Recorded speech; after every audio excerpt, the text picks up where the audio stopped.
ఇక top 4 PM బులెటిన్లో top news ఒకసారి చూద్దాం. ముందుగా టాప్ 1 న్యూస్ విషయానికి వస్తే పోలీసుల విచారణకు హాజరయ్యారు క్రిషాంక్ దిలీప్ కుమార్. ఇక టాప్ 1 న్యూస్ చూస్తున్న పోలీసుల విచారణకు హాజరయ్యారు క్రిషాంక్ దిలీప్ కుమార్. ఇక టాప్ 2 న్యూస్ విషయానికి వస్తే రాష్ట్ర వ్యాప్తంగా కాంట్రాక్ట్ అసిస్టెంట్ ప్రొఫెసర్లు ఆందోళన బాటపట్టారు. టాప్ 3 న్యూస్ విషయానికి వస్తే రజతోత్సవ మహాసభకు గులాబీ శ్రేణులు సన్నద్ధమవుతున్నారు. టాప్ 4 న్యూస్ విషయానికి వస్తే తెలంగాణ ఫార్మా రంగంపై ట్రంప్ టారిఫ్ల ప్రభావం కనిపిస్తోంది.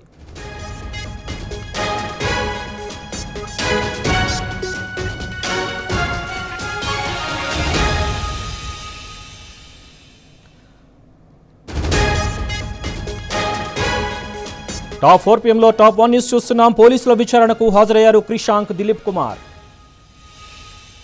టాప్ 2 న్యూస్ విషయానికి వస్తే రాష్ట్ర వ్యాప్తంగా కాంట్రాక్ట్ అసిస్టెంట్ ప్రొఫెసర్లు ఆందోళన బాటపట్టారు. టాప్ 3 న్యూస్ విషయానికి వస్తే రజతోత్సవ మహాసభకు గులాబీ శ్రేణులు సర్వసన్నద్ధమయ్యారు. టాప్ 4 న్యూస్ విషయానికి వస్తే తెలంగాణ ఫార్మా రంగంపై ట్రంప్ టారిఫ్ల ప్రభావం.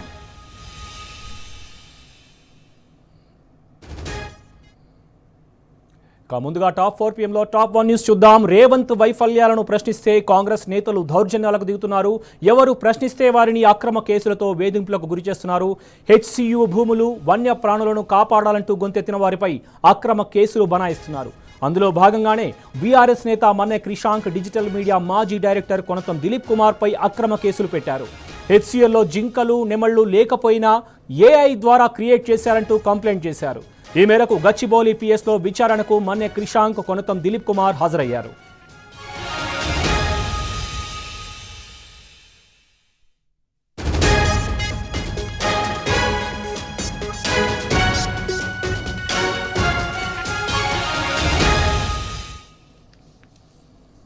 టాప్ 2 న్యూస్ చూద్దాం. కాంట్రాక్ట్ అసిస్టెంట్ ప్రొఫెసర్లు పోరుబాట పట్టారు. రాష్ట్ర వ్యాప్తంగా ఆందోళన చేపట్టారు. అసిస్టెంట్ ప్రొఫెసర్ల నియామకాల కోసం రేవంత్ సర్కార్ ఇచ్చిన జీవో 21ని రద్దు చేయాలని వారు డిమాండ్ చేస్తూ ఎక్కడికక్కడ నిరసనలు దిగారు. కాంట్రాక్ట్ అసిస్టెంట్ ప్రొఫెసర్ను క్రమబద్ధీకరించిన తరువాతే యూనివర్సిటీలో రిక్రూట్మెంట్ చేపట్టాలని వారు తేల్చెప్పారు. మాసప్ ట్యాంక్ ఉన్నత విద్యామండలి వద్ద కాంట్రాక్ట్ అసిస్టెంట్ ప్రొఫెసర్లు నిరసనకు దిగారు. హైదరాబాద్ కోటిలోని చాకలి ఐలమ్మ మహిళా విశ్వవిద్యాలయంలో కాంట్రాక్ట్ అధ్యాపకులు ఆందోళన బాటపట్టారు. అటు హనుమకొండలోనూ అధ్యాపకుల అరెస్టులు కొనసాగుతాయి. గౌరవప్రదమైన వృత్తిలో ఉన్న తమను ఇలా అరెస్టు చేయడం అప్రజాస్వామికమని కాంట్రాక్ట్ అసిస్టెంట్ ప్రొఫెసర్లు మండిపడ్డారు. ప్రభుత్వం నుంచి సానుకూల ప్రకటన వచ్చే వరకు వెనక్కు తగ్గేదే లేదని వారు స్పష్టం చేశారు. అప్పటి వరకు క్లాసులను బహిష్కరించి నిరసన కొనసాగిస్తామన్నారు. అరెస్టు చేసిన కాంట్రాక్ట్ యూనివర్సిటీ అసిస్టెంట్ ప్రొఫెసర్లను తక్షణమే విడుదల చేయాలని all university contract assistant professor coordination committee demand చేసింది. రాష్ట్రంలోని వివిధ యూనివర్సిటీల్లో పనిచేస్తున్న 1270 మంది కాంట్రాక్ట్ అధ్యాపకులను క్రమబద్ధీకరించిన తరువాతే యూనివర్సిటీల్లో కొత్త రిక్రూట్మెంట్లు చేపట్టాలని స్పష్టం చేసింది.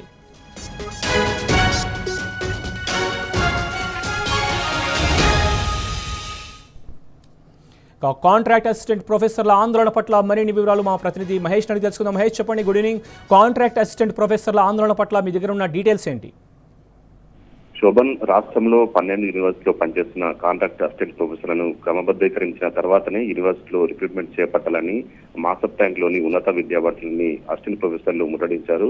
ఈ ముట్టడించిన అసిస్టెంట్ ప్రొఫెసర్లను అటు ఆ పోలీస్ స్టేషన్లకు తరలించారు. చిక్కడపల్లి, బేగంపేట్, బేగం బజార్, ముసిరాబాద్ పోలీస్ స్టేషన్లకు వారిని తరలించిన పరిస్థితి కనిపిస్తోంది. కొత్తగా అధ్యాపకుల నియామకం కోసం ఇచ్చిన జీవో నెంబర్ 21ని రద్దు చేసి రాష్ట్ర వ్యాప్తంగా 12 విశ్వవిద్యాలయాలు పనిచేస్తున్న దాదాపు 1270 మంది కాంట్రాక్ట్ అధ్యాపకులను క్రమబద్ధీకరించాలని వాళ్ళు డిమాండ్ చేస్తున్న పరిస్థితి కనిపిస్తుంది.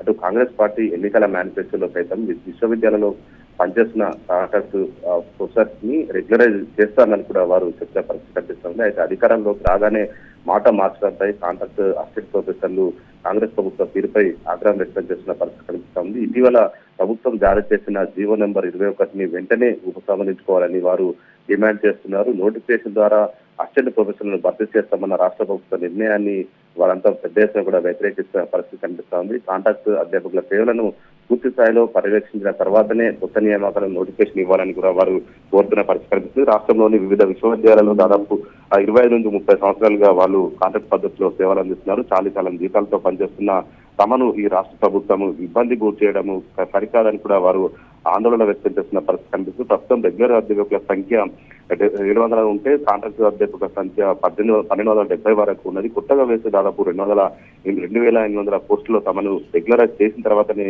మిగతా పోస్టులు భర్తీ చేయాలని కూడా వారు డిమాండ్ చేస్తున్న పరిస్థితి కనిపిస్తుంది. ఇప్పటికే అసిస్టెంట్ ప్రొఫెసర్లు క్లాసులు బహిష్కరించి తమ నిరసన చెప్తున్న పరిస్థితి అయితే ఉంది. ప్రభుత్వం నుంచి సానుకూల స్పందన వచ్చేంత వరకు కూడా తమ ఆందోళన కొనసాగుతుందని కాంట్రాక్ట్ అసిస్టెంట్ ప్రొఫెసర్లు స్పష్టం చేస్తున్న పరిస్థితి కనిపిస్తుంది. Right Mahesh, thank you. మొత్తంగా రాష్ట్ర వ్యాప్తంగా కూడా కాంట్రాక్ట్ అసిస్టెంట్ ప్రొఫెసర్ల ఆందోళన బాట పట్టారు. మాసప్ ట్యాంక్లోని ఉన్నత విద్యామండలి దగ్గర వారు నిరసన వ్యక్తం చేశారు.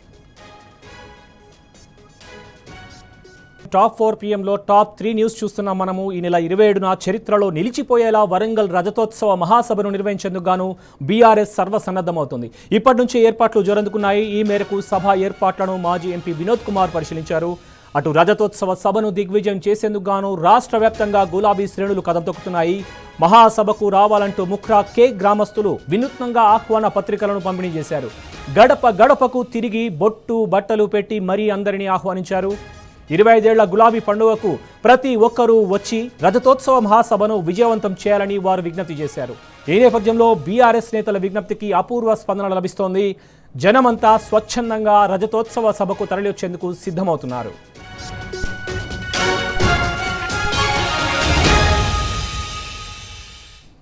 వరంగల్ రజతోత్సవ సభ గురించి మరిన్ని అంశాలు మా ప్రతినిధి రవికాంత్ అడిగి తెలుసుకుందాం. Ravikanth, good evening. చెప్పండి, బీఆర్ఎస్ రజతోత్సవ సభకు సంబంధించి మీ దగ్గర ఉన్న సమాచారం ఏంటి?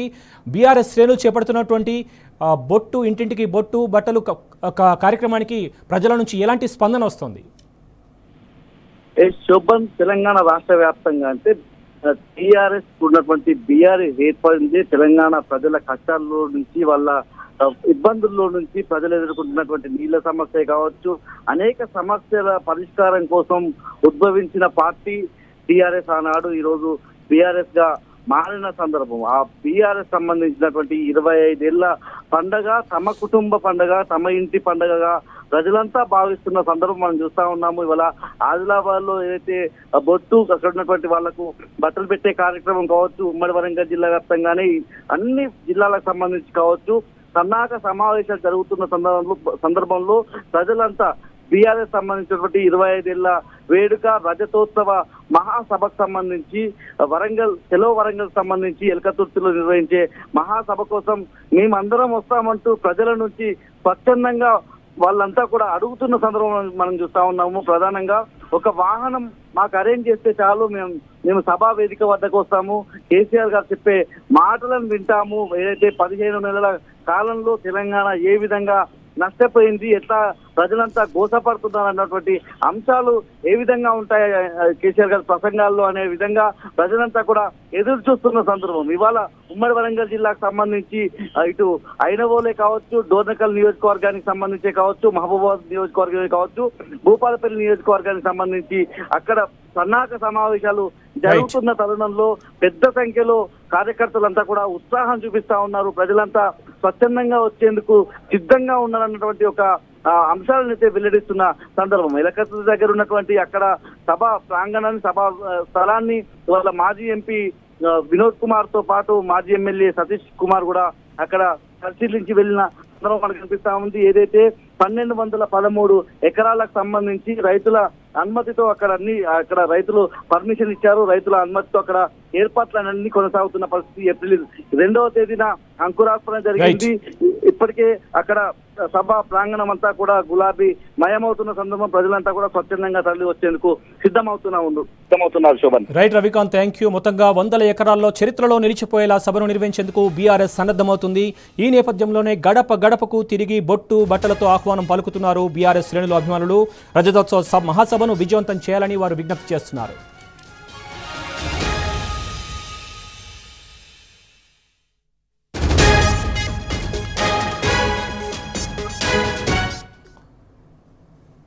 టాప్ 4 PM టాప్ 4 న్యూస్ చూద్దాం. ప్రపంచ దేశాలపై టారిఫ్ వార్కు దిగిన అమెరికా అధ్యక్షుడు డొనాల్డ్ ట్రంప్ మరో బాంబు పేల్చారు.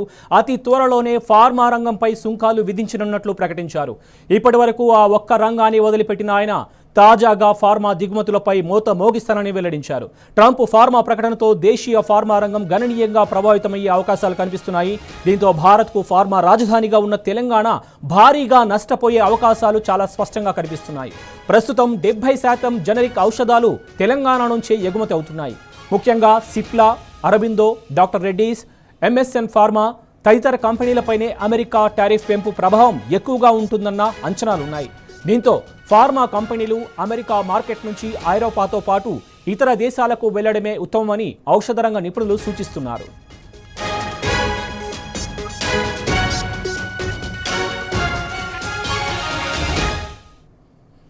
ఫార్మా రంగంపై టారిఫ్లకు సంబంధించి మరిన్ని డీటెయిల్స్ మా ప్రతినిధి యాసర్ నుండి తెలుసుకుందాం. Acer, good evening. చెప్పండి, తెలంగాణ ఫార్మా రంగంపై ట్రంప్ టారిఫ్ల ప్రభావం ఎలా ఉండబోతోంది?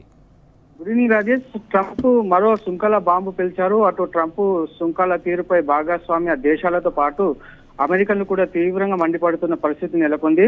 ఇటీవల ప్రకటించే సుంకాల్లో ఫార్మా సెమీ కండక్టర్లను ట్రంప్ మినహాయించినట్లు చెప్పి ఇప్పుడు వాటిపై కూడా సుంకాలు తప్పవని ట్రంప్ సంకేతాలు స్పష్టంగా ఇచ్చినట్లు తెలుస్తుంది.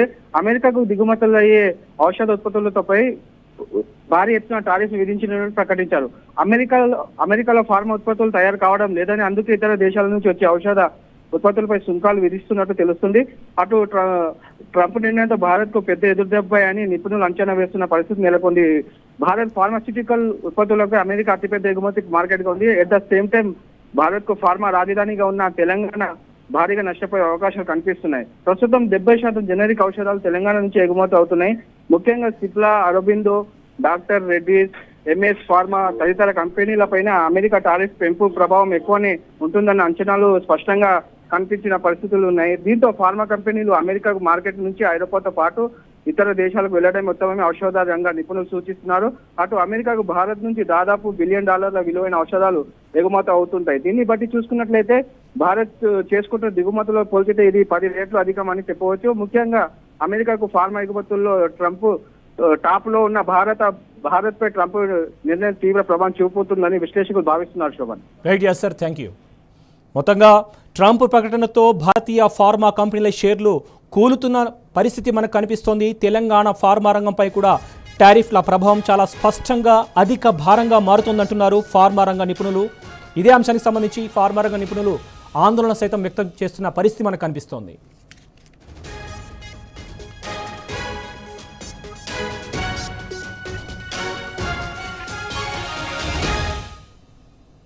ఇప్పుడు ఒక బ్రేక్ తీసుకుందాం. Stay tune.